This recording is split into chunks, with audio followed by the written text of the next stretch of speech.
eventful last 2 days across the league. Did you see the news from an hour ago? Yeah, yeah, I saw it. Yeah, it kind of. I felt dumb for not kind of assuming that would be the move because he is from up there. Like, he seems like a fucking scummy ass. You know. Washington native, Yeah, yeah, greasy ass beard. yeah. So it's a 3 year deal. It's like 3 years, 15 per. Like, Yeah, yeah, and I always kind of with him, like I always if if if he still had some juice in him, like the Rams would have figured out a way to keep him. Like they're not gonna let go. Like he's kind of like etched in their lore. Um, so it was surprising that like because I know like he's probably seen his best days and they're not gonna get a full season out of him. So 15 per year, it's yeah. interesting. It's a good point. Like, if you're the Rams, they went after someone who's. I mean, Adams is older and he's more expensive. Mhm. Why not just keep your guy? Yeah, I think last year, aside from injuries, like he had games where he was healthy and he was getting blanked. So I don't know. I just think he's lost his step. Um, be interesting to see what the contract details are, though. It's, Right. I'm sure there's a nice, easy out, but I just don't know. Like, that money is so much better spent if you're Seattle on the line because they're going to struggle. They're going to struggle bad. Darnold's going to struggle. Yeah. Yeah. They're gonna have to, take one of these offensive linemen. I'm assuming, with that pick. So yeah, man, it's just ever since they kind of pushed Carroll out of town, it's just that I don't look, obviously I don't look at any that team the same way. Not because I dislike, I'll always dislike the Seahawks for a variety of reasons, but it's like when they pushed Carroll out of there, it's like just like this just feels like they should go back to the AFC West. Like it just feels weird. Like they shouldn't be fucking. So they don't seem, you know, like I don't.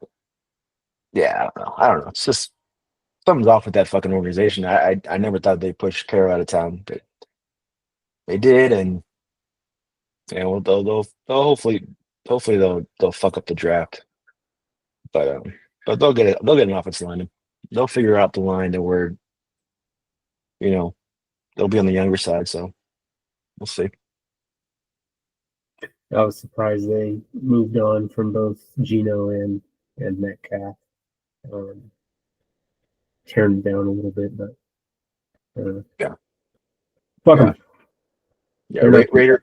Raider fans are justifying Gino right now as if he's going to turn that thing around. I think Carroll will get him straightened out, man. There's some stability there finally. They'll be okay, but I mean, they're still by a comfortable margin the fourth best team in Mm, their own division. yeah. So,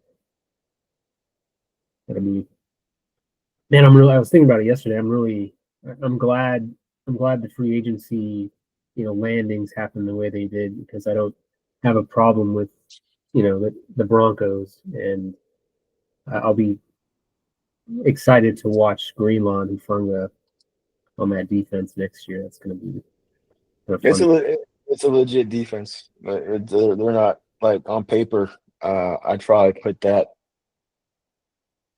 those like 11 projected starters against anybody really.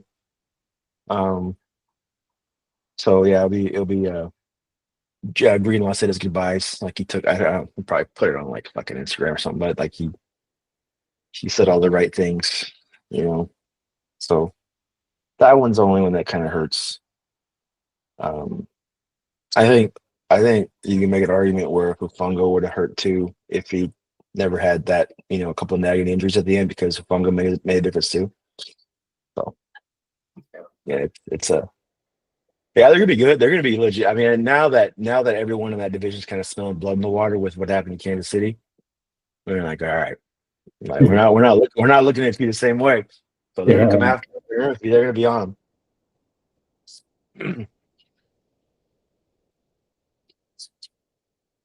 What else has been going on last few days? McCorkle or around the league, Oh, fuck. Yeah. Yeah, I forgot about that one already. dude. That you ready for some tinfoil hat shit? Yeah. I don't know. You sure? Because my brain, the moment that happened, I shit you not. Oh, Mac Jones is going to be our starter. The moment it happened, and I thought of nothing else. I was like, oh, I didn't just okay. I don't think. And then like I saw like a bunch of cut ups of him in Jacksonville, and um, I totally forgot he was in Jacksonville for a minute, and then he uh just he's he could put it on like he's got a livelier arm, like he's got it does come off effortlessly in some of the shit I saw. And then like he also he I remember in New England, like first of all, like we all remember the draft process and we remember that we couldn't fathom us moving up to 3 and mortgaging our future for McCorkle Jones. Yeah. And we were just like, there's no fucking way that's the guy. And you know, it didn't end up being a guy, but then anyway, like we ended up going down our own road. Um, but like his feet were happier in the pocket in New England. Like he wouldn't, you know, he was very you know, and again, like I'm not a Mac Jones connoisseur or I haven't seen all of his snaps from a certain time. I don't even watch the Patriots on Sunday as much, like other than them showing up on red zone. But like when he was there, like the moment like his feet stopped, whether it was 3 or 5 step drop back, like his eyes after they were on that initial read, his eyes would be on the rush. It'd be very uncanny. It's something that's often seen in younger quarterbacks. So it'd just be he'd be here, and then right when his eyes would be where they should be, and it wasn't there, it'd be on the rush. And he wasn't doing that in Jacksonville as much. So it seemed like he was playing a little bit more confident. It seems like he might be in the league for a little bit. So, but initially I thought like when that happened, I was like, okay, we got that would not surprise me at all. Great. Yeah, it had to be him. We had to, couldn't have been any other backup guy to bring in. It had to be the one guy out there that makes you scratch your head and go, I wonder. It's again, I wish that why did I like I should have called that shit. I should have called like I didn't even know he was a free agent quarterback. But if I did, I like if I were to go free agent quarterbacks, you know, other than the top guys that you hear all the time, like all right, I could fuck yes. Well, I would if that was a Vegas, if there was a parlay going, like all right, I'm gonna put that in there for sure. So I got it doesn't surprise me. And then you know, and then on the flip side, after I kind of came off my came off my tinfoil hat, like it's we have to have a number 2, and we get Brock Sonnenfield and deliver like he can do it. He's capable. I just don't want there to be, you know, I just don't want there to be like we have a rough start. We start slow, and then all of a sudden the chatter starts. Do you remember when they started chanting but no, David Carr's name at Candlestick when we had him as a backup when Alex was playing? This was during the Singletary years, I think. But like, yeah, That happened a few times to Alex Smith, actually. yeah, dude. Alex got such a fucking bad rap, man. You know, I don't want it. That's a whole. I can go down that rabbit hole. We can go down that rabbit hole for hours. But yeah, I just don't want Brock to be. You know, I don't think that happened, but you know, mm, Yeah, it's possible. It is possible. But I think I'm just, I think I feel more optimistic than 90% of our fan base right now, just in terms of what we're doing, Yeah, the no, the yeah. things, the outgoing talent, which we knew was going to happen, and some of the holes they filled. It seems like we're dead set on improving the special teams. That's for sure. And we didn't talk about Tabor Pepper. He got released. Big news. Oh, Tabor. Yeah, man. Yeah. Fucking yoga instructor looking dude. Like, yeah. He was still, he was still under contract, wasn't he? What? I don't even, because that Yeah, kind of came out of nowhere. Yeah, because, uh, okay. like, yeah, it's not much of a hit. It's only like $1 million contract and a No. G's and but the new guy, whatever his name is from Houston, Weeks, yeah. it Yeah. was like a $200,000 upgrade basically. So Yeah, he's 40-year-old long snapper. He's I could tell they had his eye on him for a while because I don't think they even brought him in to work out. I don't think you can right now per league rules, but they you know I I thought it's about it it. yesterday. I was like, what probably happened? They were going through special teams players, fucking giving people the boot, and then they got to Jake Moody's locker, and Jake fucking copped out. Say, I'm missing the kicks because the long snapper. It's not me. Oh yeah. This fucker next to me. They could, yeah. They- he seems like such a good guy too. It's his face is just like he looks so like stoic and innocent and like very like with his fucking with his fat fucking cheeks and his face. He's just like I can see him like I know Wisnowski wasn't holding for him that second half of the year. Um it was like O'Donnell when we got that punter for renting that punter. Um but yeah, I mean, it's I'm sure the special teams Brant I already forgot his fucking last name. Um like you like it's the most unathletic position probably. It's still a skill but you still got to go down and run down there and cover like as a long snapper. So this guy's fucking 40 years old. Like I'm assuming he can still run. And he's got to put a body on someone. And it's it's funny because like usually like I don't know, I doubt in the NFL, but you know I'd be surprised if they scheme up returns where they have to block guys because everyone's got an assignment on who to block. They don't really want to. They don't really count. They don't want to account for the long snapper because he's not going to fucking make the play. But hopefully our guy gets down there and makes a play. Hopefully he can. Well, he's willing. He's willing. But that's funny, dude. Tabor. Man, I'll tell you though, if they tighten things up on special teams, that's a big chunk of it. All the stuff everybody's worried about right now with all the outgoing people that we've lost and all the other holes on the roster. Like that's just a major step in the right direction. If they can just get to like the middle of the pack of the league, is going to make a big. Or make our kicks. Just make our That too. kicks. Yeah. Just make we make a couple kicks last year. We're probably picking in the mid-20s. Nah, no, high 20s.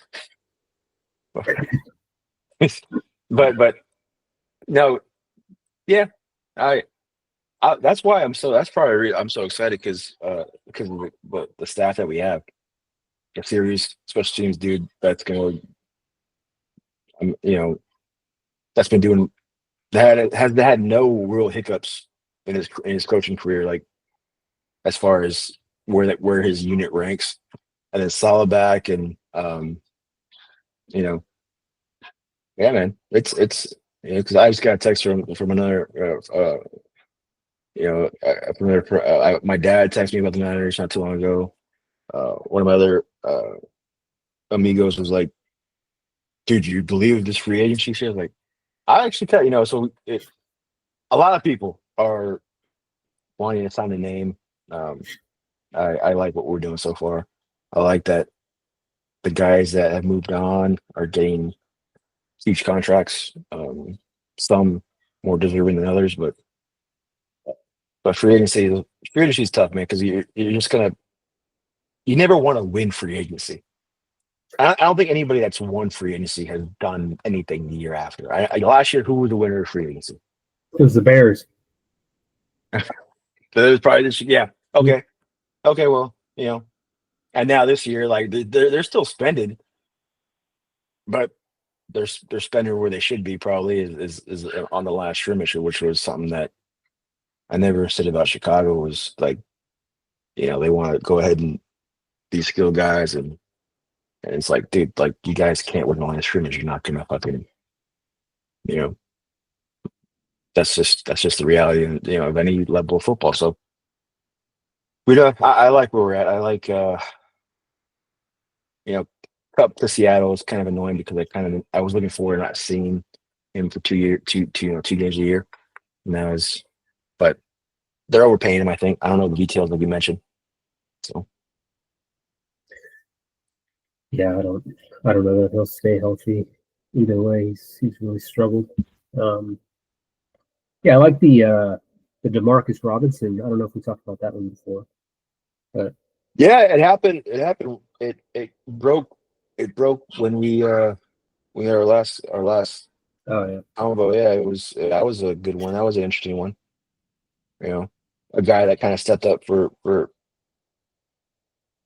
two starters at receiver and played well. So a depth piece, a potential guy that can help out when we're in a pinch and can contribute on such teams.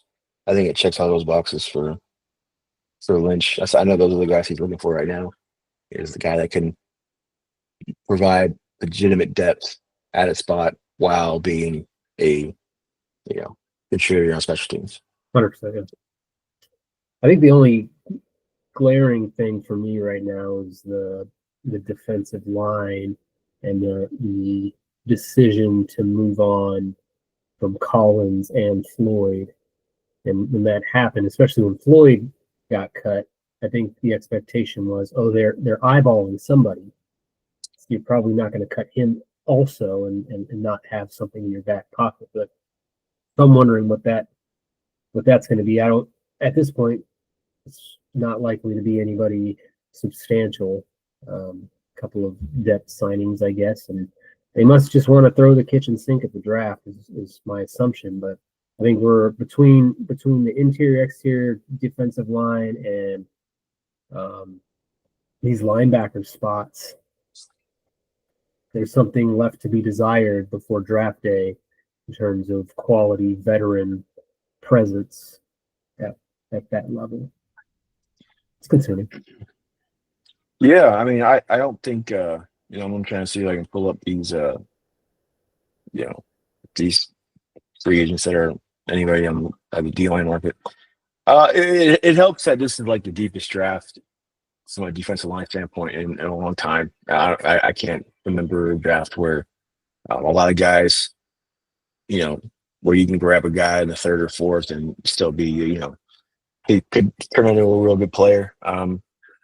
I think they know that, but I also kind of agree. Like when they did release um, Leonard Floyd, I'm assuming they had a plan and it didn't happen. A lot of people were speculating that it was the Bosa plan. And then I read that that's what the case was, and then Buffalo came in last minute with up the offer. So I don't know.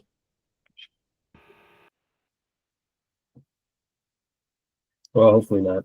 Hopefully there's something else. I was hoping, it always happens. Where are these ex New York Jets that need a job that Robert Sala likes? I haven't seen one of No, DJ, yeah, no, they're elsewhere. I do know CJ Mosley is available but he's an older backer, but everyone else latched on somewhere else. Yeah, I pull up the positions here for defensive line. We'll go edge first. Jeez. It's crazy that Chase Young signed for that much money.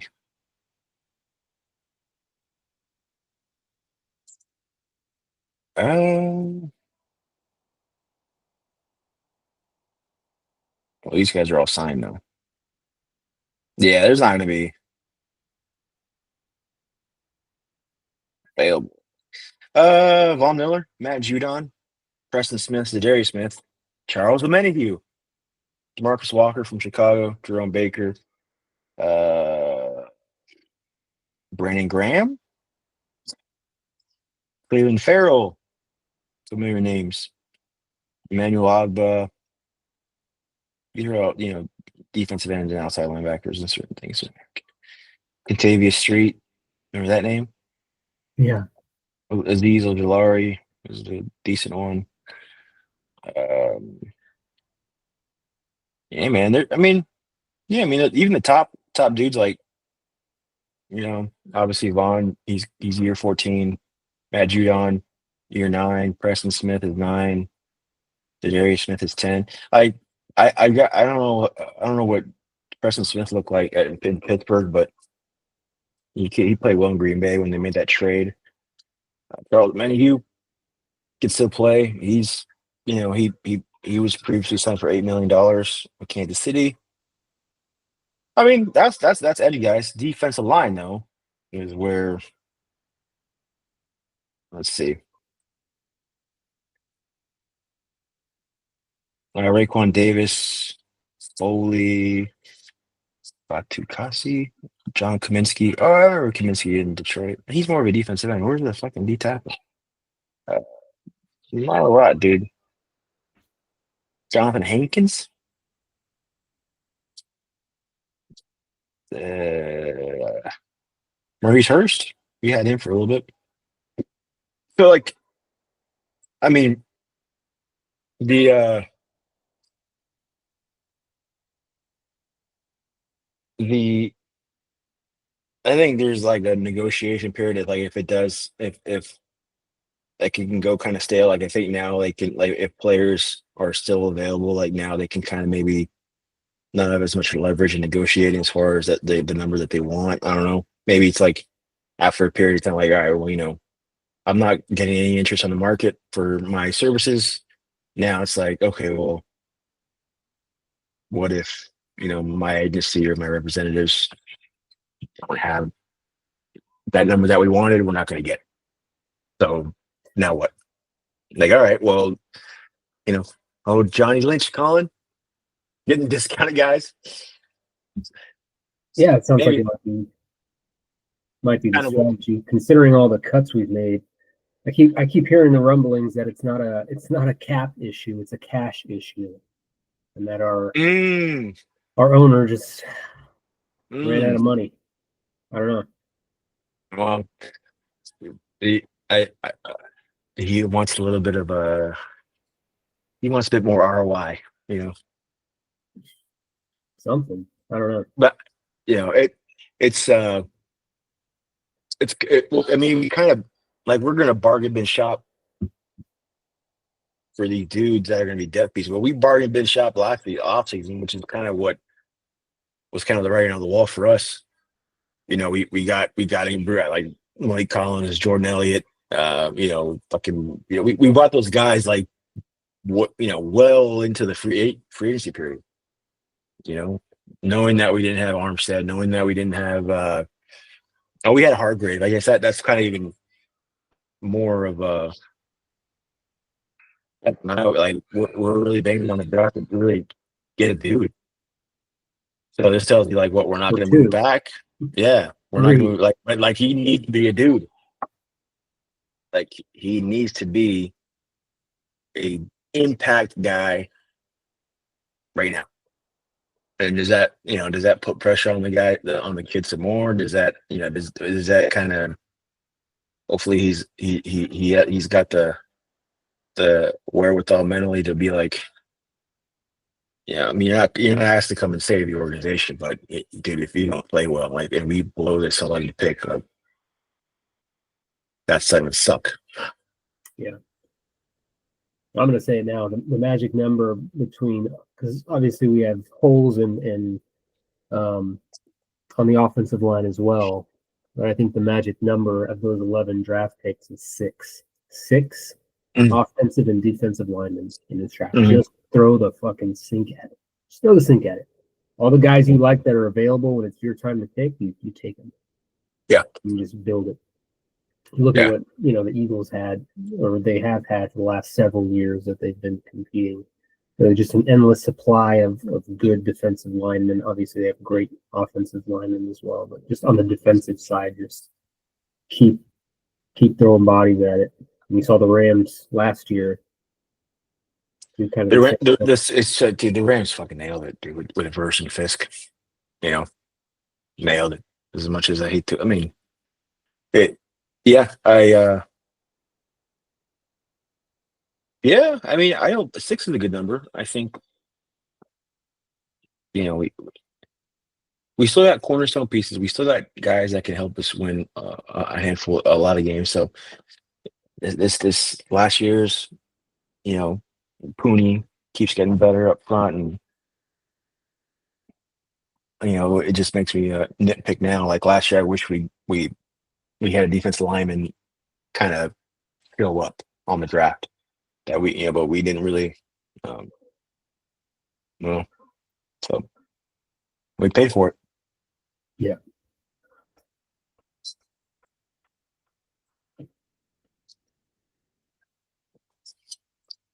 What's been going on?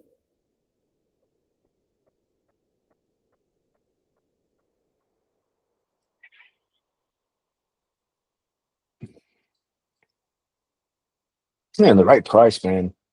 Many of you can come back. That was my number one of the list you just read off. You Bigger can come body back, guys dude. and probably shift around a little bit. Yeah, I'm not interested in Von Miller, a third down specialist. Um, I don't know what Cleveland Farrell's been up to lately. But who's I think that's a good value signing. Guys we already have some familiarity with. I think that's probably the guy you offer something to that's multiple year, couple year, not going to be a 1 year plug and play. He's got enough juice in the tank to come in and fill the void for just a couple seasons, and then you draft. Right. Next month, you draft the guy who's going to replace him eventually, or get reps in. Um, yeah, we were hurting for sure. Shit, we were hurting last off season, and we did basically the same thing, just to plug and play with the free agents, and that did not work out. So bring in a couple guys who are the right fits, and you just got to draft the young guys. Just throw them in there, throw bodies in there, and just say you're young, you're young and strong. You got your whole life ahead of you. Get the fuck out there and sacrifice your body. Dude, I still can't believe Aaron Banks got $27 million guaranteed. Guaranteed that sign was $27 million. Severius Ward guaranteed $34.98 million. That's crazy. Yeah. I mean, Ward's still got some juice left, but I don't know. That's a lot. Oh, top available free agents. Yeah. Aaron Rodgers, Stephon Diggs, Keenan Allen, Amari Cooper, Von Miller, Brandon Cooks, Deontay Johnson, Cam Robinson, Brandon Sheriff, that guard from Jacksonville. He wasn't bad. He's in year 10. He's 33. Anybody but fucking who'll be in there right now? Burford? No, maybe not worth the money. Oh, Matt it's Judon is at Burford left going to guard. start? I'm at left guard. I mean, I would assume it's Burford, right? Who else would it be? Jack Mason, another guard, playing at Houston. He's 31, year 10. He's available. I You don't know what else know. available? I really who Trey Lance. he's available for purchase. We have Lance and Mac Jones on the roster. All right, guys. You guys go ahead. Duke it out for the starting job. Let's see. I really don't think. I don't expect that there's going to be a free agent acquisition on the offensive line, at least not to be a starter. I think they're going to roll with what they got. I think we draft. I don't know. I don't know who the top rated centers are, or how high they're expected to go. But Yeah, I think you use one of those early picks on a center, and I think that's probably what's going to end up happening. I think the centers will be there middle of the draft. I really do. I really do. And I wasn't Burford was he a left guard in tackle in college? he was he played in college. Yeah, I don't know. I think he was a maybe I think he was a tackle. Yeah, at at UTEP, right? And then when he came to us, he started at right guard. We thought we had a dude. Remember? Like we were like, damn, he's not. He's holding his own. But you know, the thing I wasn't opposed to him. Like I know it's like learning like a different language and learning how to write with your left hand at the same time, but move him out to tackle and see how he does if he's better than the Kibitz. But if that was an option, I'm sure they were already entertained it and saw that it wasn't worth the squeeze. But yeah, man, I don't know, man. I always see Brendo's an issue, especially off his film last year. McKivitt's our right tackle's been a liability for a long time now. Um,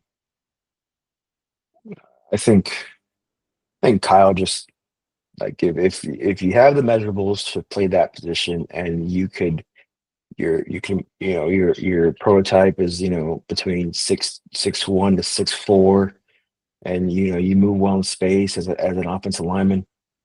We can work with you, um, and then in pass protection, like we'll try to get the ball out fast. So I don't know, like I think we got a couple liabilities. Also, a guy at left tackle who's the best probably ever, but he's also coming off of pretty big injuries, and he's just getting older. So if he goes down, then what are we rolling out there left tackle? Jalen Moore's gone. Like we're gonna have to draft some. We're drafting someone. So we're gonna draft a couple. I think they probably have the option to have a really good tackle be there instead of a really good pass rusher or defense lineman be there at 11. Who do they value more right now at this juncture of building the roster? I think they're gonna go ahead and hedge their bets. I said, like, what would you bet? Like, would you put more of your chips in the offensive lineman basket or the defensive line basket? In terms of what, the 11th overall? I love it. Yeah. I think it's got to be.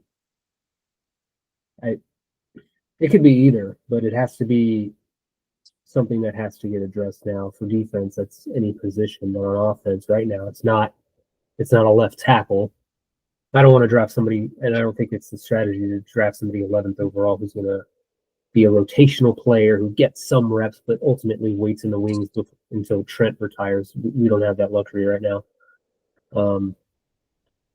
So interior offensive lineman, that's a day one starter, and I think center is the only one, and then or defense. I'd probably value defense a little more right now.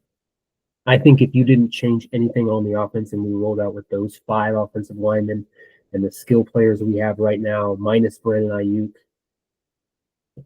if everybody's healthy aside from that, there's no reason why this isn't a good offense to a very good offense. It should be, or at least an effective offense. And we weren't that bad last year. I mean, we sucked in the red zone, but I think yards we were second or third, maybe. We weren't bad. We couldn't get out of our own way when it came to putting points on the board once we got inside the 20, or making field goals when we needed to. So yeah, I think the bigger need is just on the defense. I'm more concerned with the defense and the offense, just from the number of bodies we have out there. We just don't have. I don't think there's a team in the NFL right now that's thinner at defensive line than we are. We just have to address that. And we know very well that defensive line. And I think, in my opinion, it's both lines that win football games. But right now, I think defensive lines win you more games than pretty much any other position, minus a quarterback. But if it's my pick, if it's the right guy that's there, it's going to be defensive line, and I'll take best available player. It's while hearing you break that down, it kind of I couldn't help but think like I think they're still going to take a big swing in the trade market. And I for that, really I really do think that with the money that we really cut back on, we got 11 picks, 4 in the top 100. Um, I really do think that by getting a second string quarterback, if you're kind of reading between the lines here, if we're getting a second string quarterback, they know how obviously the line of scrimmage is something that needs to be addressed, whether we do a part of that in free agency or I do think that they they still try to make a big swing at a Trey Hendrickson. I get off really it, do. man. There's no I really, fucking way. That I dude's mean, getting they 35 made million a year minimum. they made it public. They made it right. They made it public. And they're gonna pay Jamar. They're gonna pay Higgins. They can't. They're not gonna fucking keep Henderson. They're not gonna go. They're not gonna have him in the conference. I think we do. I really do think that we inquire. With that, if we can go ahead and solidify, because we don't have not we right now we don't we looking at the guys that we have right now, we do not have a opposite edge rusher. You know, um, regardless of the obviously the interior will be addressed, but with the with this league being a passing league, you know, I can see it. I know it kind of started out more like a pipe dream, but I still think we're going to take a swing in the trade market for someone. Whether we move off someone or say fucking. I can see a scenario where, again, this is speculation, obviously, but it's a scenario where they can't come to terms with both of those receivers that Burrow has made adamant that he wants back. We give them Ayuk and we make a deal out of it. I really can. I mean, I'm not trying to. I know I'm pounding the table for it. But like, if we lock up another edge guy, again, most of our resources and our money, the other half will be taken up by the quarterback probably, but I can Trey Anderson and Mosa at edge. Sweet. But I just don't see it like I see us doing something in the trade because I don't see, based on what I'm seeing right now with what we have, there's like, are we banging on playing all these young guys and having them, I don't know. A lot of holes up front. I'm excited to see who we get and how it pans out, but it's a scary thought, dude. It's a lot of holes, but that is tinfoil hat garbage. Yeah. You're talking. You're trading Brandon Ayuk for Trey Anderson. For wait, hold on. I would fucking drive him there myself to Cincinnati if it meant that we're getting Trey Henderson back for probably some compensation picks and money and whatever. Yeah, I would drive Ayuk there myself. Yes. Oh, I'm not arguing that, but the financial logistics of what not ha- of having Brandon Ayuk not rostered and all the money that's already tied up there, and then the contract you're going to have to give to Hendrickson. It's just I don't disagree that Cincinnati won't keep Hendrickson because they're going to pay Chase. They've already made that clear, and they're going to make him the highest paid non-quarterback in history. And then I also think that most likely they'll just keep Higgins on the tag and just ride it out one more year and then be done with it. It's my guess. Yeah, between those two cap hits as well as Burrows, you just don't have a ton of money to be throwing around, and Hendrickson's at the right age where you just kind of you let him go. I don't know what their demand is, if they've made any public statements about what he's going to fetch in terms of trade value, but it's probably going to be decent. And if you're Cincinnati, it probably makes sense. Hendrickson's a really good player, but we have to spend elsewhere. Um, let's get some capital in return. We'll move him within the next month, and then use that capital in a deep draft and just draft a few replacements, whatever. I think He's Hendrickson gets moved. He's just not coming here. There's just not. he's arguably one of the better all around defensive ends in the league. Oh yeah, he is. Not named Max Crosby. Yeah, Yeah, they're really good. like not And they're even. going to Yeah. pay him like it. Somebody's going to pay him that way too. And Let me read to you. Let me read to you like who we have that's on has a contract with the San Francisco 49ers right now on the defensive line. Now I'm going to start from the last name up. Ready? Okay. This is edge guys and D line guys. Okay. Alex Barrett, Khalil Davis, Robert Beal Jr., Sam Okawani, Kalia Davis, not Khalil Davis, Kalia Davis, separate guys. Kevin Givens, Drake Jackson, Yatir Gross Matos, Evan Anderson, Jordan Elliott, and Nick Bosa. That's it. So at 11, I think 43, 75, and 100.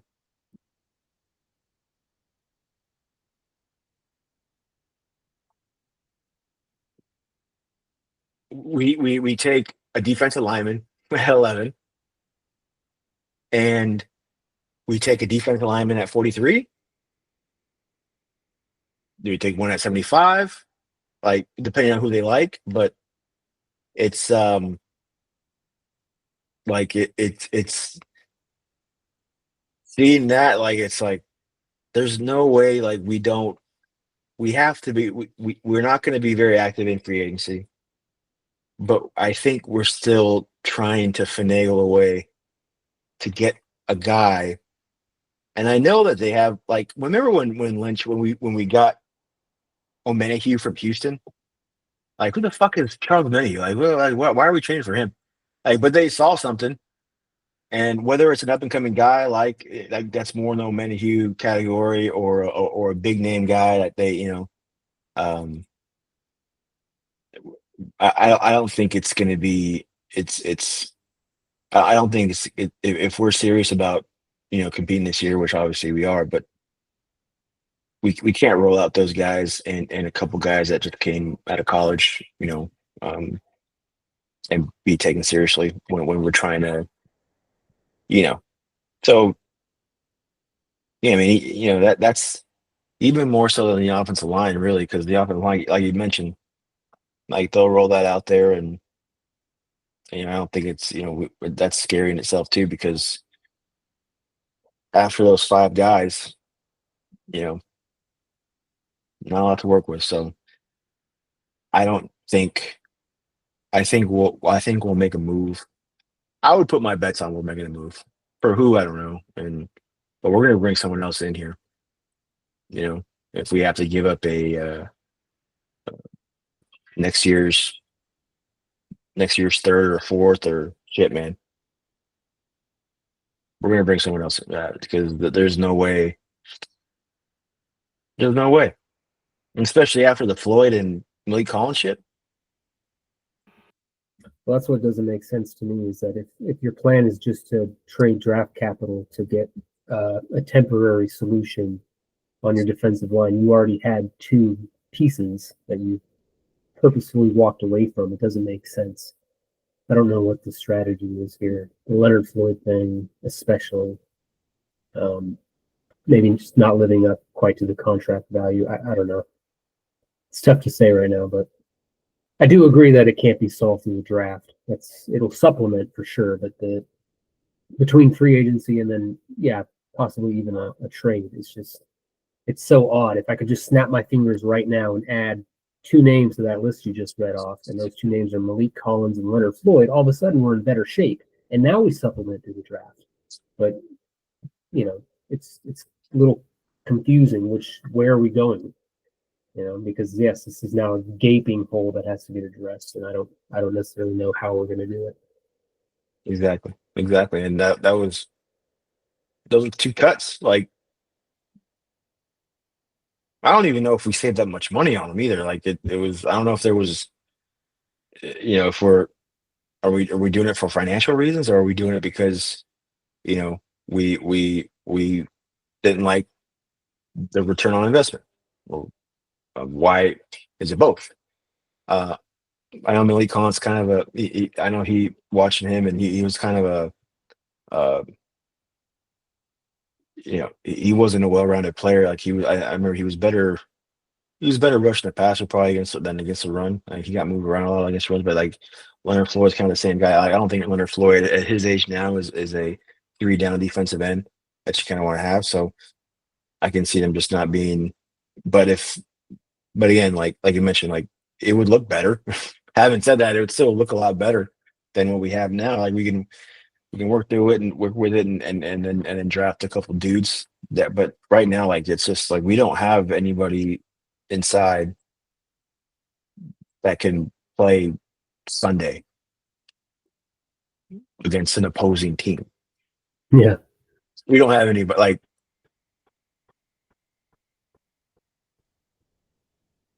yeah, oh it's concerning. like like right now if we if you know the old adage the baseball verbiage would be like I gotta field the team, or if a ball's hit the first base, no one's gonna keep it from rolling.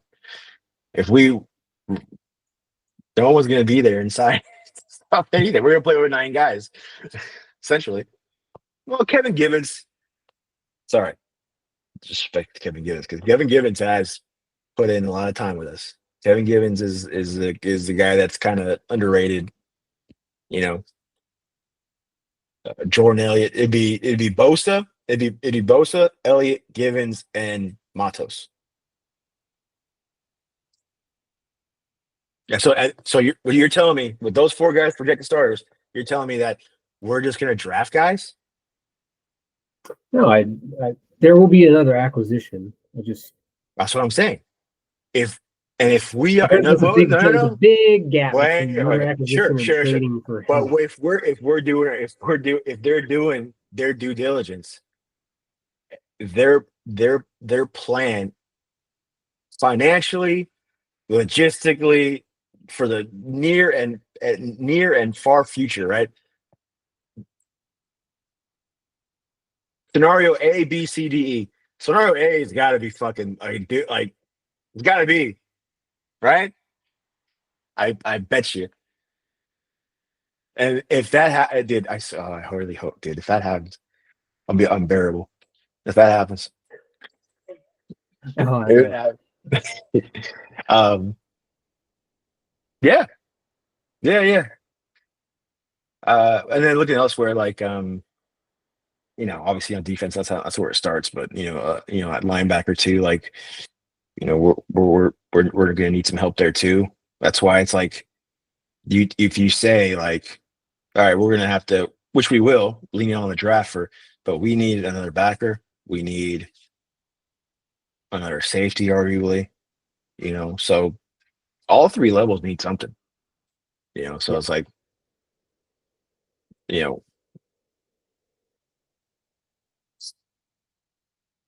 well,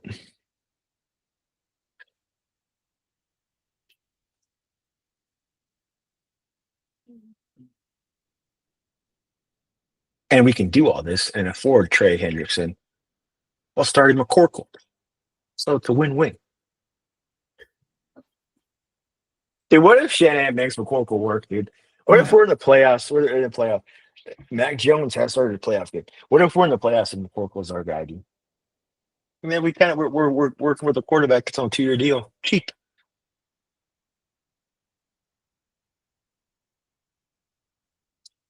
I'm not entertaining this right now. It'd be so funny, dude. It'd be so funny. Like, dude, we're hosting the Super Bowl, and we're gonna field a Super Bowl caliber team, and then you fucking see. Maybe part of this is just cutting some of cutting some of the financial slack of players who aren't living up to their contracts, and really collecting as much money as possible, knowing that you're going to ink your quarterback to a very large deal. And I think if you're Jed York and you're about to put that pen to paper, the retort is, I don't care if I had to let everybody walk. I don't care if we had to cut a couple guys on defense and you're running thin. We have draft picks, and I'm gonna sign this quarterback to a big deal. We'll fucking win games anyways. Um, we'll get through it for one season before the cap situation mellows a little bit. But in the meantime, if I have a $50+ million quarterback and we have seven other guys on major contracts who are major contributors, this is a good roster. It's not a deep roster, but that's why we have 11 draft picks. Go figure it out. We got Robert Saleh back. Like we gutted the entire special teams. What's the excuse to not go out and perform, even with a little adversity in terms of depth at certain positions? Fucking figure it out. If I'm Jed, if this is given this scenario, if I'm Jed York, that's my approach, knowing that we're gutting all these free agent acquisitions that we got last season and just throwing them right back into the water. And it's kind of, if that were the case, it's a good point, because it's not a bad roster. Even with all the talent we lost, we still have one of the more talented rosters in the league right now. It's just not a very deep one. And guess what? You also have a very, very, very favorable schedule coming up. So if I'm an asshole and my name's Jed York, that's probably the tune I'm singing right now. That there's no excuse for you not to go out and get things done. Right. Yeah. And this is like, and I kind of want to, and this has been kind of pestering me too. It's like, we're kind of looking at the schedule like, man, we're gonna be in position to where we can win double-digit games again. But like that's always not a guaranteed thing with this last place roster thing. So like, what if that does go? What if there's always new teams that make the playoffs. There's always this. So like, I agree, but I also disagree, because it's not just the last place roster, because all that's doing for us is giving us, was it the Bears and the Giants? Bears could end up being good this year. Giants probably won't be. And then whoever it is in the AFC, I don't remember what the draw was in the AFC, but AFC South. No, the extra game. Oh, the RT team. Game. Yeah. I don't remember.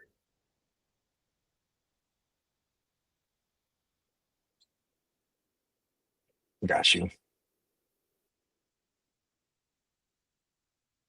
Well,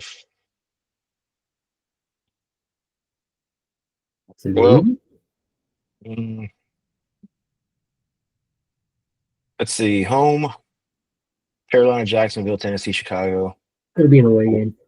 Yeah, away, Cleveland. No.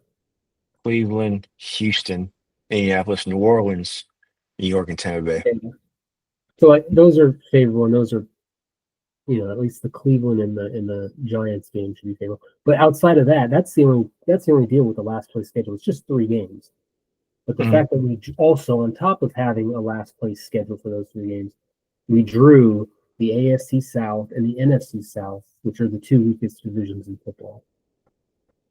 Yeah. And you'll have teams that overperform or do well. But if you're telling me that Tennessee and Indianapolis are going to figure it out, and Jacksonville, like all 3 of those ones, not very, very unlikely. That division's perpetually bad. And the same thing in the NFC South. Not going to surprise me if one of those teams figures it out. Maybe it's the Falcons or something, but I don't think we'll look back at the end of the year and say to ourselves, "Oh man, that schedule really flipped on its head."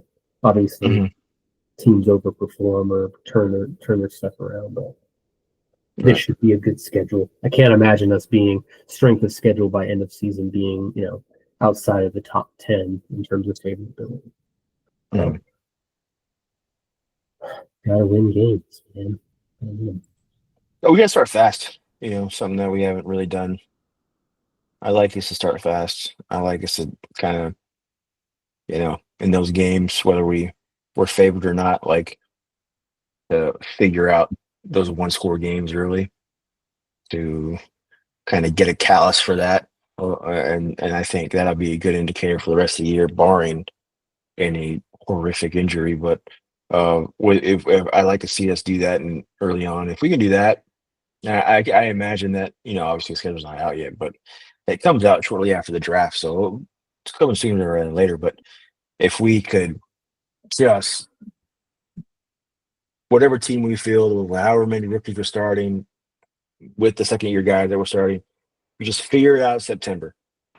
Because September is like it's like glorified, preseason football anyway. It's like guys don't practice, guys don't play in the preseason, so that September, those first 3 or 4 weeks are like you know getting their bearings going. So like we figure out September, we're not below 500. Good sign. I think it'd be a good sign. Yeah. Yeah. Mm. We got one more away game that we do home. So yeah. If you were to pick, we got to go to a home game. Which one would you want to go see? Uh, You got our division games, obviously Atlanta, Carolina, Jacksonville, Tennessee, or Chicago. Chicago? I think it'll depend when the schedule drops and what month they play in. When, yeah, but I know, but who would you want to, or do you not give a shit and we could just whatever game? Who would you want to see us like? What's the matchup there that you like? Could be a division game. We're gonna make it up. We're gonna make it this year for you. We're gonna do it. No, it's gonna be okay. It doesn't really matter to me. I would prefer to just you see what the schedule looks like, and then you Yeah, I buy want to you buy guarantee. the tickets later so that you know which teams suck, and then it's just going to be a beat up game. Well, Those I are my want to favorites. guarantee. Well, I want to guarantee to win when we go. So I want to have a good time. Right? We want to Yeah, have a good time. So is it Jacksonville or Tennessee or Carolina? I don't know. We got a good little hole. I mean, Atlanta, Chicago should be interesting, but you got 3 games there that I like us winning at home. So, and we're obviously going to sweep the division at home. Obviously. oh, yeah, very obvious. Obviously, So that's. Yeah, I like to see. I've never seen Jacksonville live or fucking Carolina. I haven't seen Carolina. Well, I mean, like I said, like I mentioned, like that first month, I want to start fast. We can't start slow like we've been doing and figure it out. Middle of the year while we're already like 2 or 3 games behind the division leader. We got to build that confidence early on.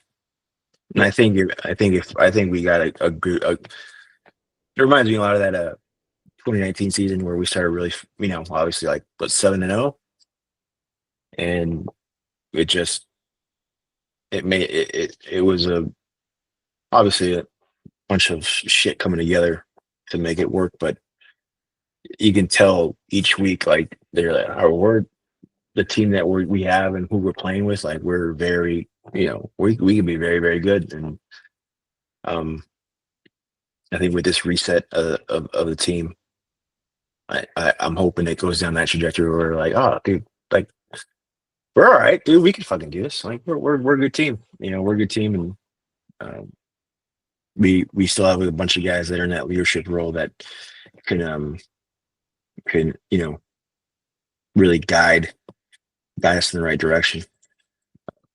We still got George, we still got Trent Williams, we still got Brock and knock on wood, Brock, and still got Fred Warner. Obviously, the biggest one there is probably Fred, but that's our fest. The what do you think should be like if all right, let me okay. All right, okay. I'm gonna rephrase this. The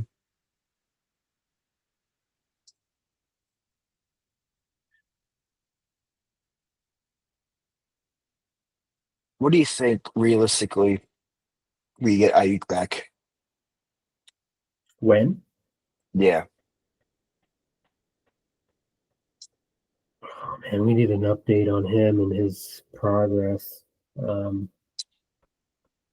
I think the chatter I've heard is hopefully by week 8, possibly sooner. Hmm. But yeah, I don't know.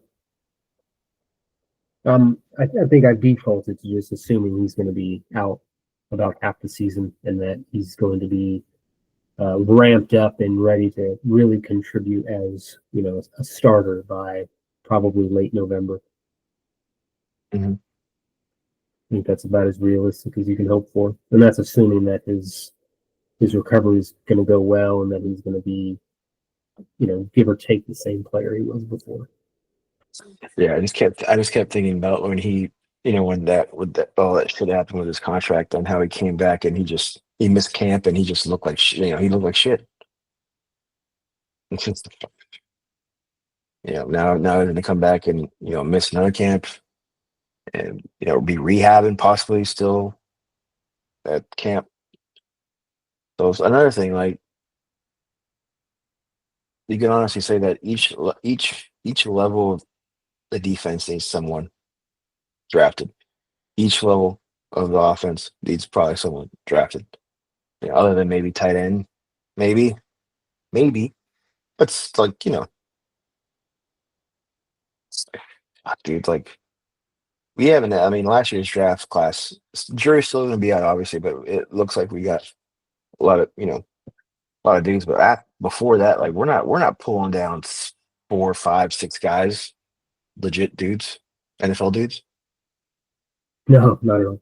Yeah, I mean, we said it a few days ago that the 21, well, the 22 and the 23 draft classes are hurting us. The effects of those misses are rearing their ugly head right now, and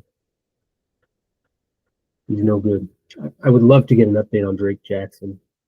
Ah, talking about depth on the defensive line. How nice would that be if you could just stay healthy and play at an NFL level? But it seems like that time's come and gone. Yeah, yeah, yeah. And Demarcus Robinson is probably going to be suspended by the league because of his DUI.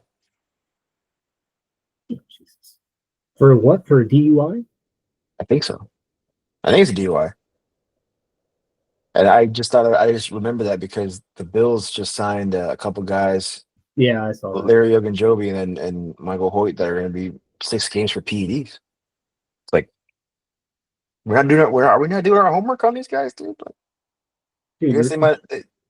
Rasheed I Rice don't. crashed his car into an innocent baby and fucking ran away. He didn't get a suspension. That's fuck. Yeah, yeah. Funny how that works too. Oh, that's That, gonna that was annoy me if he gets a suspension. That sucks. yeah.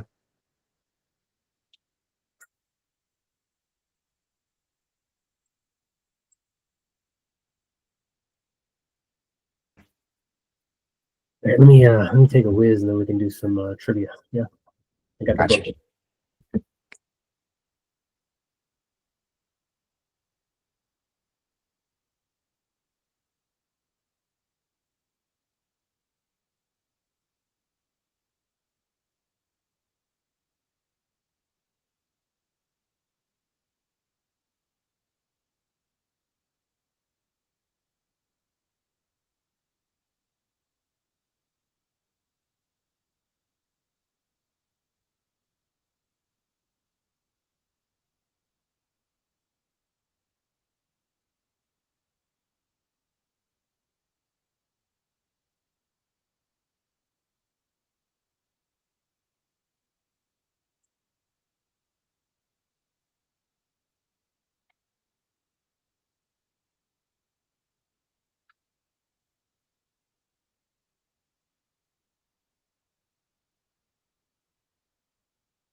Check it out.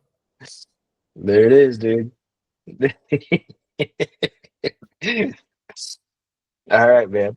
It's been sitting for a while. All right, let me figure out where we left off. Take me. Oh, I believe I won that first time. Okay.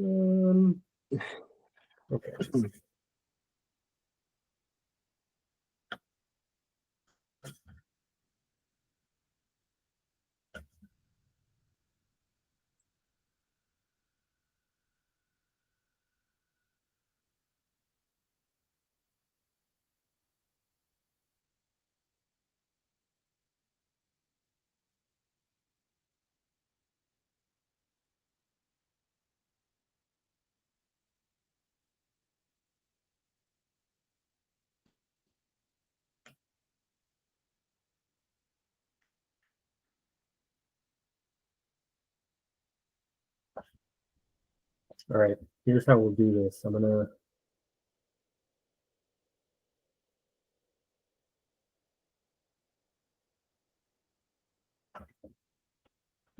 I'll ask the questions that are not super obvious. All right. Because like you remember last time we do this, every few Yeah. questions put a super. Okay. What number? What number? And Yeah. oh, Like, for example, what color is the 49ers helmet? oh, wow. Jerry Rice famously wore what number? Okay. I'll do my best not to peek the answers here. I sure hope so. Yeah.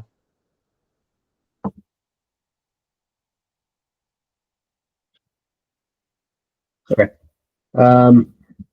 Question number one. All right. Of the 49ers quarterbacks with at least 1,500 pass attempts, Oh, who has the lowest interception rate of oh, 1.77%? oh, that is a good one. 1,500 pass attempts, lowest interception rate of 177.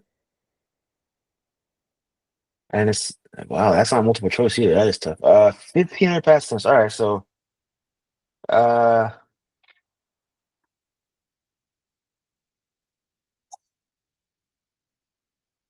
1,500 pass attempts.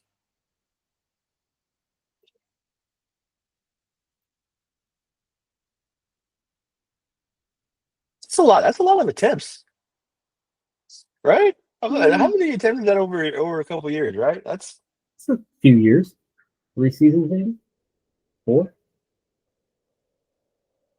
oh man. I'm gonna say Sean Hill. If it's Sean Hill, buy Yeah. you. I'm gonna buy you a Sean Hill jersey if the answer is Sean Hill. I, There's no I question. no, I don't think he no. attempted 1,500. I don't think he attempted anywhere near that. Well, he was with us for like what, 3 seasons? 2 seasons? 2 seasons? He's, well, 2 or 3, but he was a backup. He only started what, maybe 10, 12 games.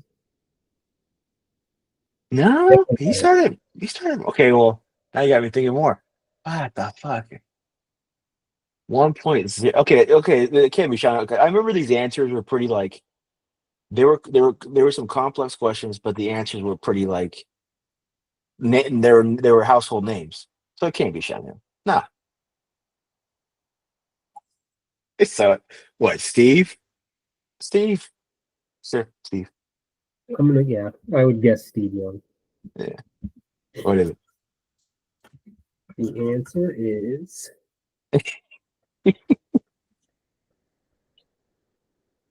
oh, the answer is Colin Kaepernick. Wow, I was afraid it might be All somebody right. from Yeah, that's pretty good. All right. Okay. All right. Which wide receiver threw a 35-yard touchdown pass to Raheem Mostert during a wild 48-46 win over the Saints in December. Emmanuel Sanders.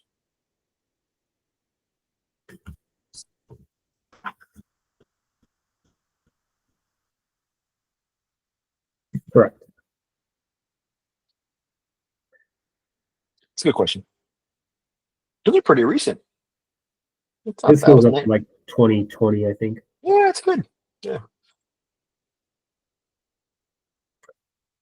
Up to the start of the 2020 season, Ooh. the 49ers had suffered more playoff defeats to which team than any other? There could be a couple. It doesn't tell you the number of defeats? No. It's either Cowboys, Packers, maybe Giants. I'm gonna go Cowboys because I know they got us a couple times in the 70s too. All right. I'll go Cowboys. I hope it's not the Cowboys. It could be the Packers. It could be it's tough, but Packers kept kicking us out in the 90s. No, I'm sorry. Yeah, in the early 2000s too. I'll go. Since I hate the Cowboys when I hate the Packers, I'll go Packers.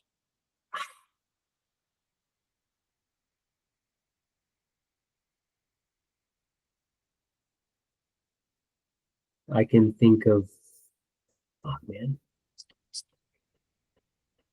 I think we lost to the Cowboys 4 times. And I think we lost to the Giants 4 times. And the Packers, I think it was what, 90, 95, 96? 95, 96, Yeah. Was Yep. it 3 straight? Mm-hmm. And then we beat them in 98. And then they Yep. beat us in, what was it, 2000? 2001? 2001 again. Right? No. We lost to the Falcons. No. What were we? Our last playoff appearance before That was Tampa. that was Tampa, yeah. Before that, it was Green Bay, I think, in 01. Mm-hmm. That would make 4. So I can think of 4 for each of the 3 teams. Fuck. All right, you're going Packers? I'll go Packers, but it's probably the Cowboys.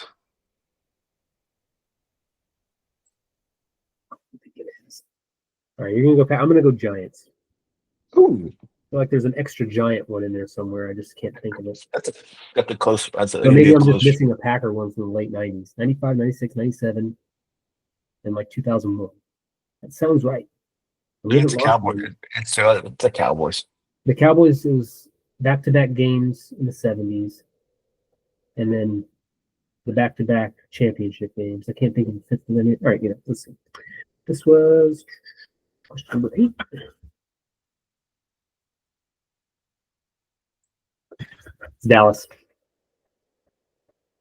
There's got to be an extra one in the 70s somewhere. Mm-hmm.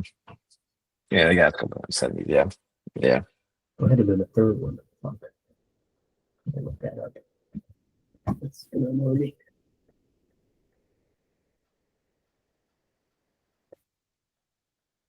Are you ready? Let's see. Here we go. We lost to the Cowboys. Oh, fuck. It was 1970, 1971, and then again in 72. That was the one I was missing. Fair enough. Okay.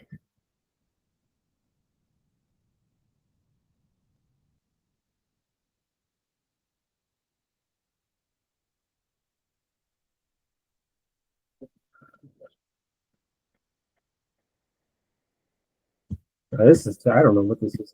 All right. Joe Montana threw his first career touchdown pass to which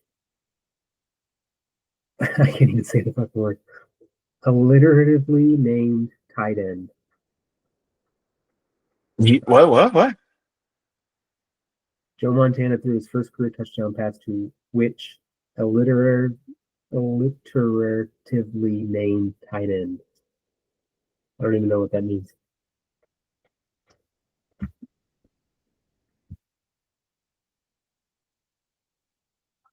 A lit, So basically, he was who caught illiterate. Montana's first career touchdown pass? He was illiterate. That's a deep trivia, dude. I got the pass. Oh, you found out he was illiterate.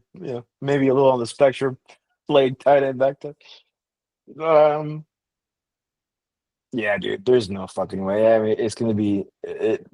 But again, like each answer is pretty. It's a household name, and I don't.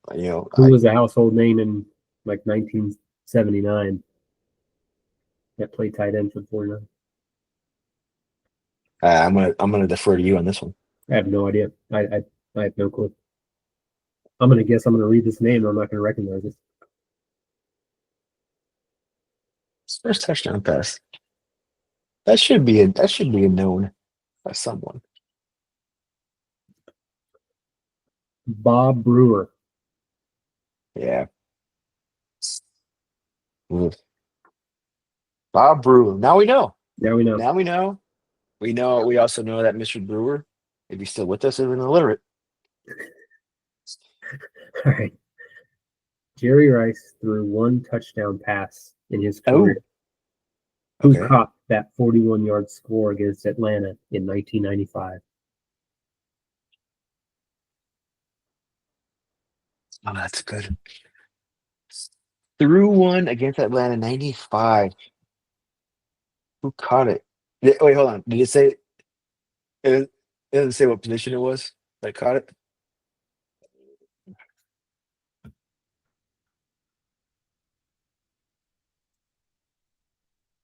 That's good.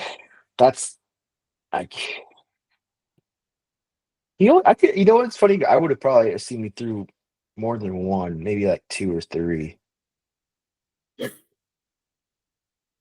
Uh, um, this is a household name for sure.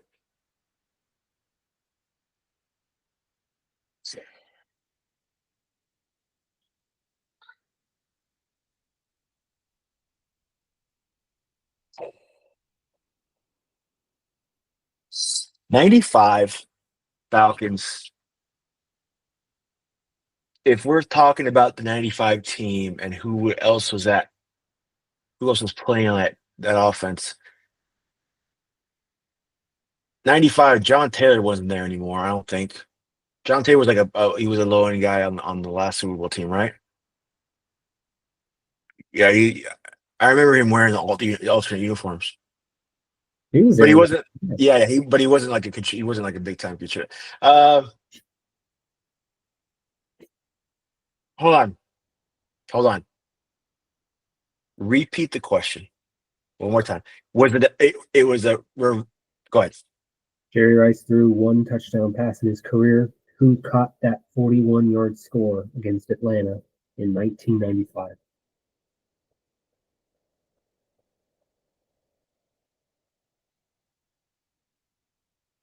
I was hoping there'd just be more there. Like they lateraled it back to him and then he threw it. Did he throw a reverse and then he threw it? Because if he catch the lateral and throw it, it's got to be a fucking receiver. Has to be. It could be a receiver if it goes in reverse too. On a reverse. Well, he's running. I want to. JJ Stokes. If I remember, that was a highlight. I remember a highlight. I think it was in Atlanta. Was it in Atlanta? I don't know. Remember, we were wearing the whites. I'm pretty sure if I remember, like it wasn't some running back or it was. I'm gonna guess JJ. Let me guess. I would have just guessed John Taylor. I think he was. I think 95 was his last season. I want to say. Yeah, but he wasn't. But he wasn't. No, because we drafted Stokes. He was mean, Stokes didn't have a bad career, but I remember like I don't remember at the time, but the narrative was like, oh, we got to get Stokes more involved because Jerry was getting all the fucking Stokes. So if you're gonna get someone more involved, it's gonna be some. I'm Yeah, gonna double down I on yes. I never that name never came to my mind. I thought Taylor, and then the second name I thought of was Ricky Waters. Well, it only pays off if I'm right though. I think you might be. Answer is it's JJ Stokes. Nice. See, All right, you're ahead of point right now. Okay. No, I'm not gonna ask this one. This is a stupid one. wow, it's too easy. It's not. It's not football related. It's not testing our football knowledge.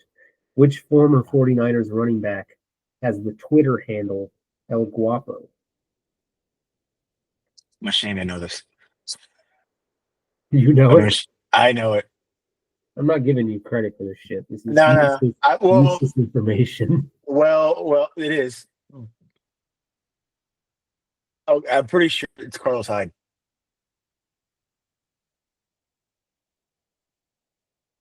Pretty sure it's Carlos Hyde.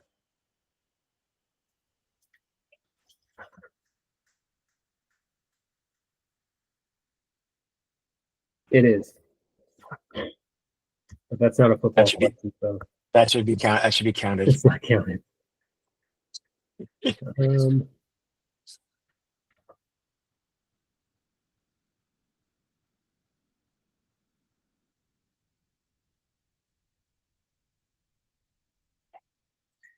how many games did the 49ers win in Bill Walsh's first full season as head coach? Oh, 6, 3 years. It was 6. It was dog for the first year. 6. It I'm was gonna what? say it was dog for the first year. I'm gonna say 6. Could be lower. I don't know why 6 was the first thing that popped in my head. I don't know why the number that pops in my head is 2. Dude, yeah. I mean, It was really bad that first year, but if it was 2, we would have had a really high draft pick, and I don't have a memory of drafting anybody that was. I, I mean, obviously, we don't have a memory of it all. We weren't born yet, but yeah. No, I don't know why 6 popped into my head because this was just, but but it's probably worse than that. It's probably it could be 2. Well, was first year was what when we got Montana, right? So 79, 79. 79. Yeah. Yeah, you're probably. I don't know why I blurred out. So that's the first time I came in my head. I'm gonna be honest. I'm not sure what it is. I don't know why two's coming to my head, but that 2 seems like a stretch. Let's find out.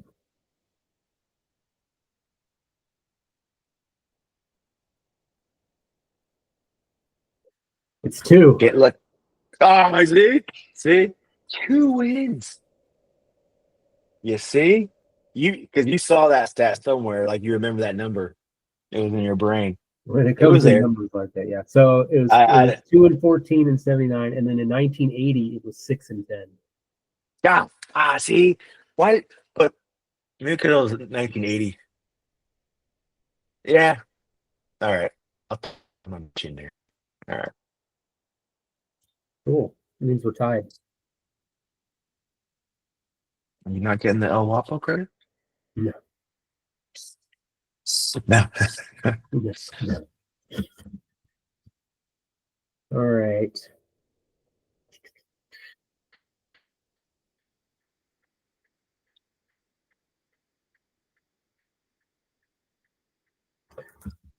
Who holds the franchise record for the most rushing yards for the 49ers in playoff games? So who holds the record for most rushing yards for career for 49ers playoff games? this category That's running back.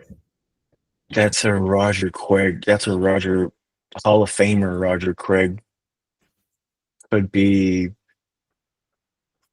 I mean, Frank has a claim too because he had what 5 postseason games. Frank has a.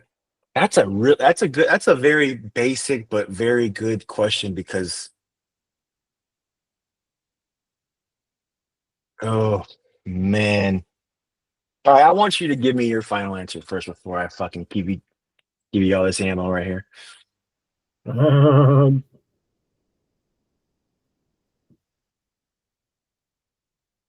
well, Frank had 8 playoff games.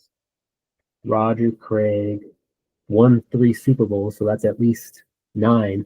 I mean, That's at least 9. And then we had mhm. a couple of, I think we had three one and dones. And then his rookie year was 83. We went to the title game that year. So that's 9, 10, 11, 12, 13, 14. It's at least 14 playoff games for Roger Craig. And then 15, 16 because of that final championship game. So Roger Craig's got double probably the playoff games Frank Gore does. But Frank was pretty productive. Yeah, I just think based on volume, it's got to be Roger Craig. I wouldn't do. Yeah. Let's see. I just gave you too much information there. I should have just left you on an Oh, island. I mean, fuck, did I it had to be Craig. That's a Roger Craig question. Let's see. 4. Down it. Down Yeah, it. it's Roger Down Craig. it. But I want to know about how much though. Like how much behind? Frank has to be too. I need to look that shit up. This shit up for you. 49ers all-time leading post. No, 49ers Frank has all-time. 646. Oh, okay. So 646 for Frank and 817 for Roger. So Frank's definitely more prolific per game, but yeah. What did I say? I said 16 playoff games for Roger Craig, didn't I? I said 16, A full season. and it is 16. It's 16 exactly. I counted the Good. title game from '83, 3 Super Bowls, 3 straight one and dones, and then the title appearance against the Giants. It's pretty cool stuff, man. I'm pretty Pretty impressed. neat. Uh, Pretty neat, dude. You're a neat guy. I think so. Um, these are all pretty easy. All right. Which favorite 49ers back was also a state championship winning high jumper? Oh, that's another Roger Craig. Watch. I think it's Roger Craig. Yeah. Roger Craig's the best of one of the best hurlers. Yeah. Well, yeah. That's another. I'm gonna do. Yeah. I'm gonna say Roger Craig. Yeah.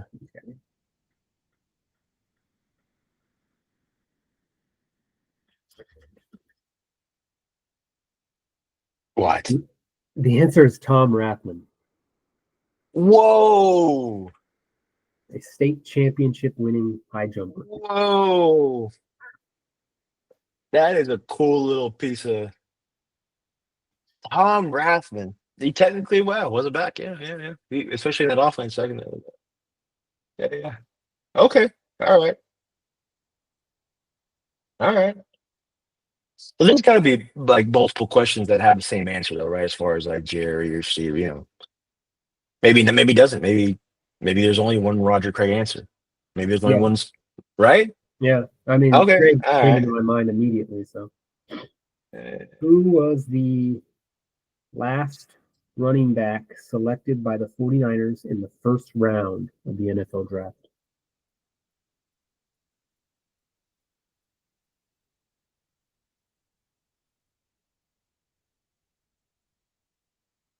First round running back. This is a good one. I mean,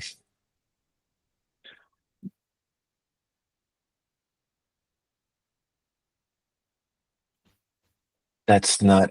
That's a. That's that's a. That could literally be. No, well, I just don't know when they were drafted.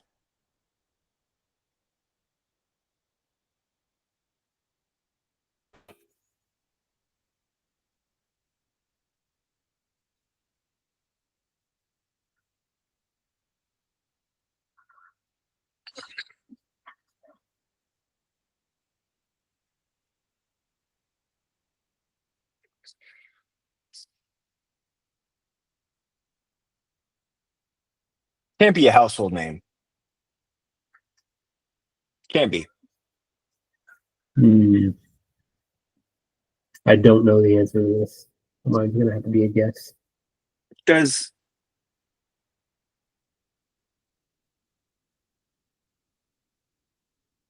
going back to the 80s, you'd have to know, you know,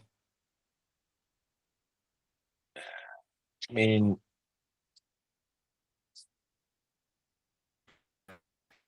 first, okay, okay. Give me the question again. I want to see if there's any more nuggets in there. I mean, I know the question, but Who was the last running back selected by the 49ers in the first round of the NFL draft? see, now here's what came to my big dumb brain. So if it was, whoa, dude, that's crazy. Because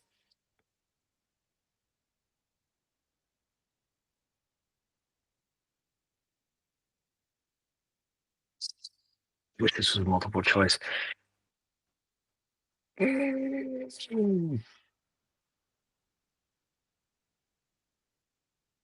Okay, three names popped in my brain. Okay, first there was three names, but the other one we didn't draft the other guy. Okay, it, again, this is I'm not even. This is probably gonna be someone in the fucking 50s or 60s. But the answer that we've been getting, other than the illiterate tight end, has been fairly recent, right? Okay, so what position? I remember Dexter Carter, Florida State. Was he a running back or a receiver? Because I think he was a first round pick. That was in 91 or 90. I don't know. But then um, what triggered that was the first thing that popped in my head. Mm-hmm.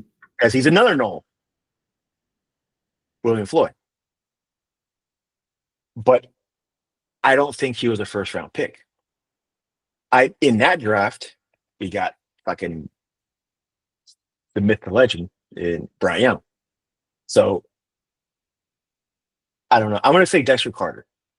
Because that sounds like a tricky question, and because Dexter Carter, I think, could be considered a running back.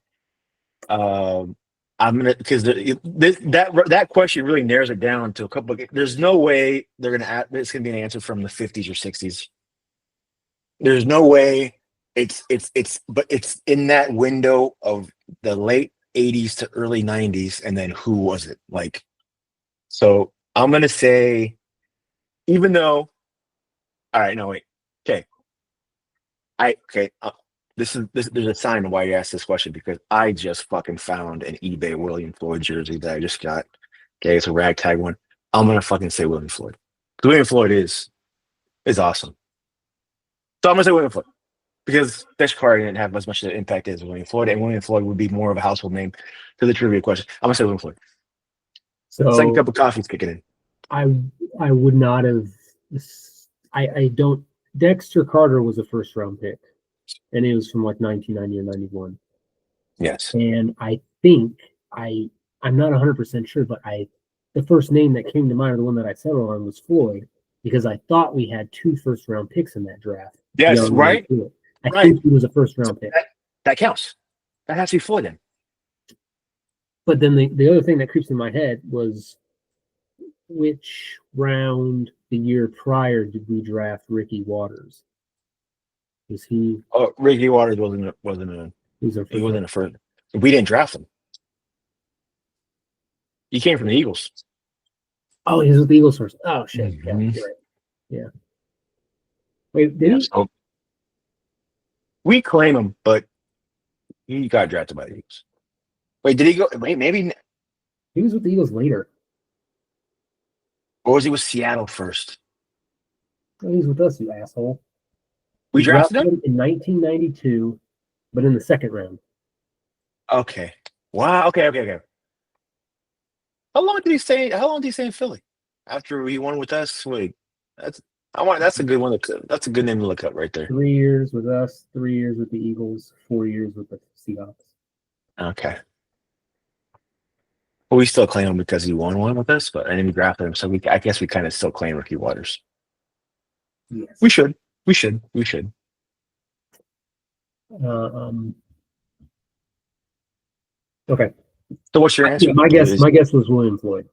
Floyd was okay. my guess. Well, then, fuck, dude. It just depends on whether or not they count him as a running back.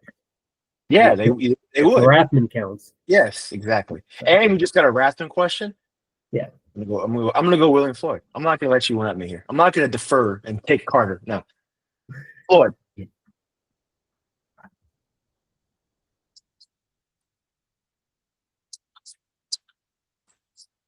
The answer is William Floyd. That was a good one. That was a good one. Yeah.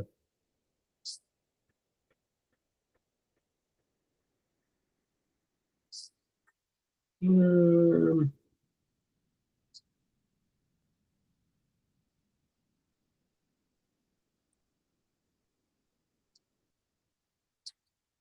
I don't know if this still stands, but and I don't know the answer to this. In 1971, Oh fuck.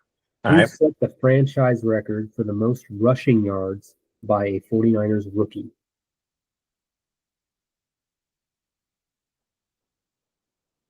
I'm assuming it's a record that still holds today. It has to. Otherwise, why would it? 71. I think I've read about this person, but I don't remember the name.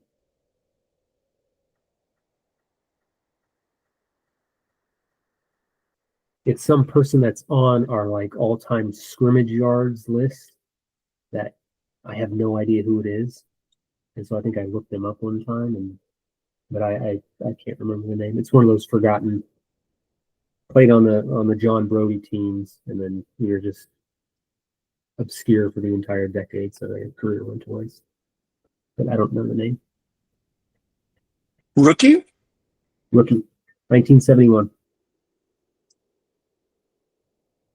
This was after the $1 million backfield. Obviously, Yeah, 10 years ago. there's only one. There's only one name.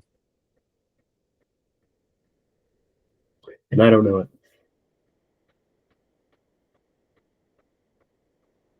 It has to. Yeah, and now that I'm thinking about it, I think now that like okay, I did remember there was something about like that record and that name. Uh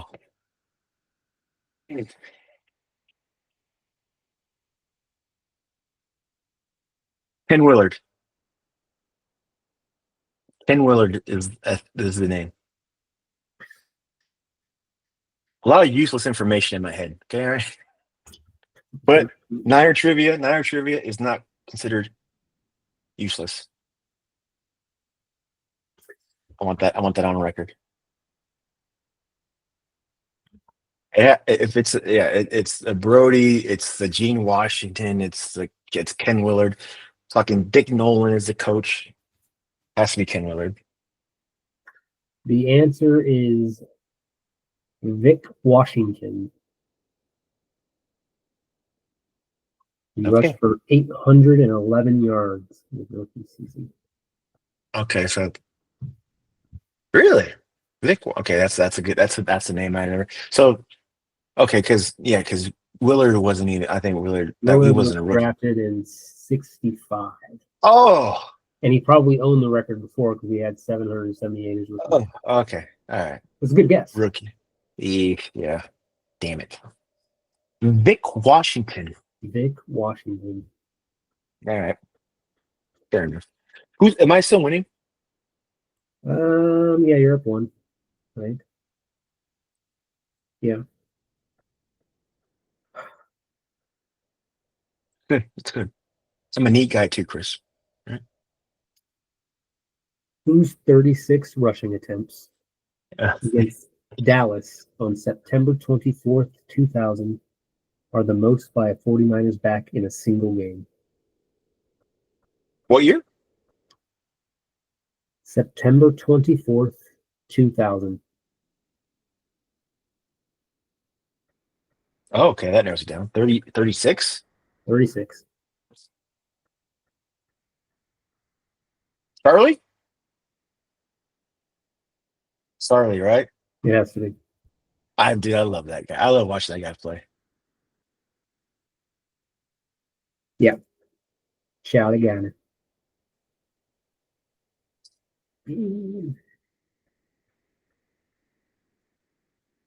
36 times. I don't remember that shit.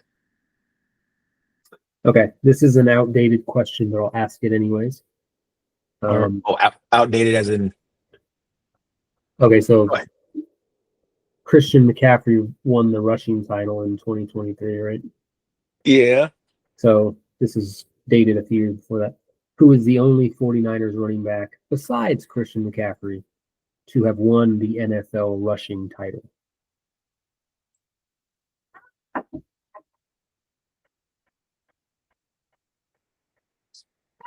Frank won it. Didn't he? Didn't he win it one time? You know the answer. Just this is one of those questions. It's like, okay, so which 49er back won the rushing title? That's a that's a um,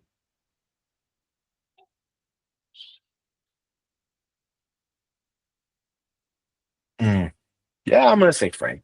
Out of respect. I don't know. I'm pretty sure he won it once. Uh, who about Garrison? Maybe no, he didn't. Did he have a hand? No, he didn't. I don't think he got close to the whole title. Uh, uh, yeah, I'm gonna say Frank. A lot of running back questions, guy. It's the category. Okay. I am not going to say Frank. Frank did not win it that year. I don't remember who got the title in '06 when he went off, but it wasn't him. It was either Larry Johnson or um, possibly Tomlinson or maybe Tiki Barber. It may have been Tiki Barber. It's like if it was Frank, I would remember but I don't remember him. Like I don't remember. So, but that's I guess that's still my answer. But I don't remember him What is actually your answer? winning it. Because you already said it. There's no going back now. Now it's just a matter of me capitalizing on your ignorance and closing the gap. I had Um, respect. I say Frank. it's not Garrison Hurst because his franchise record season was in '98, and that was the year Terrell Davis broke 2K. So Roger. So it couldn't be him. So it's either Roger Craig or it's somebody from before that, and you'd have to go back. I feel like Joe Perry. that's like a pre-merger, NFL question. Does that Joe era Perry. still count? Huh? Yeah. Yeah, like a Right. like a Joe Perry or something like that. But I don't. Um, I want to. There was only one year Craig broke. I think it was 80. Oh fuck, I don't remember what year it was. I think it was like 88, where he had 1,500 yards and set the franchise record. I just don't know that he led the NFL that year. I'm gonna go with Craig. Good guess. But if it's Joe Perry, I'm going to be really pissed off. It's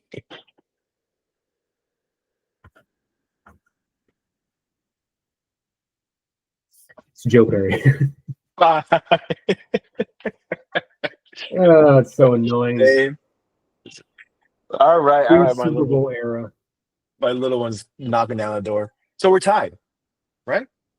No, I didn't get that one. You're still up. Well, I guess I'm gonna get some the winner. Or we can do it to be continued. Okay, Mom. Okay, and I got to fucking work tonight. But that was awesome. Could we get off the hold on? Can we get off the running back category? I'm just going in order. How many? There's a receiver category, tight end category.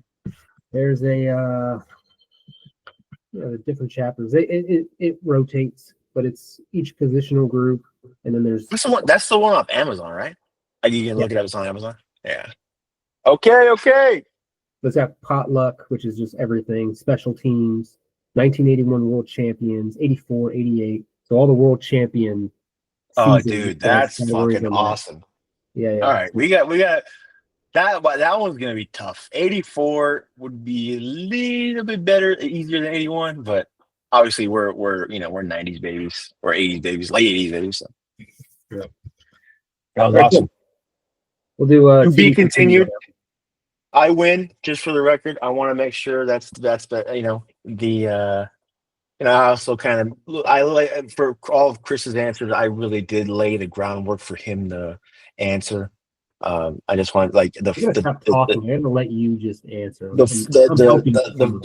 lot of in my big dumb head, there's a lot of useless trivia.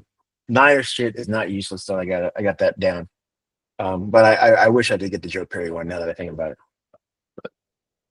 All right, buddy. We'll do it again soon. Yes, sir. Friday, 4:00. My bet on today. 4:00. Okay. Sounds good. I'm in.